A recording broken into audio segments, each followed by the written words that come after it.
Misterieuse grommende diere, 'n virtuele aquarium en 'n sneeustorm. Die Sandton Konvensiesentrum is vir 7 weke omskep in 'n wêreld wat miljoene jare gelede bestaan het.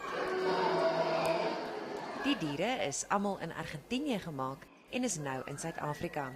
Gelukkig is hierdie 'n rondreisende uitstalling, so hy het nou van Rusland afgekom, maar dit sal die 6ste jaar wat hy ook uitgestal word. So hierdie vat ongeveer 2-3 jaar om na te vors, saam met die beste paleontoloë wat 'n mens kan kry, en hulle vlieg ook dan heen en weer om seker te maak al die diere is die regte grootte en die formaat en hulle reageer ook soos wat dit moet. En dis inderdaad 'n leersame ondervinding vir oud en jonk. Een van die hoogtepunte op die uitstalling en ook die organiseerders se trots is natuurlik die mammoet hier agter my. Hy lyk baie soos die olifant soos wat ons hom ken, maar hy het so wat 5 miljoen jaar gelede in Noord-Amerika voorgekom.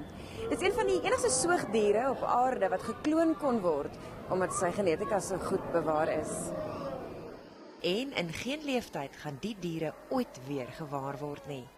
En dis wat die kinders beïndruk. Hoe hulle in hierdie tyd gelewe het, soos hoe groot hulle is.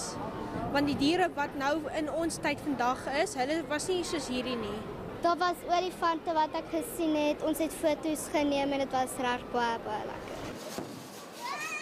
Die uitstalling gaan ook gepaard met 'n verskeidenheid aktiwiteite vir kinders.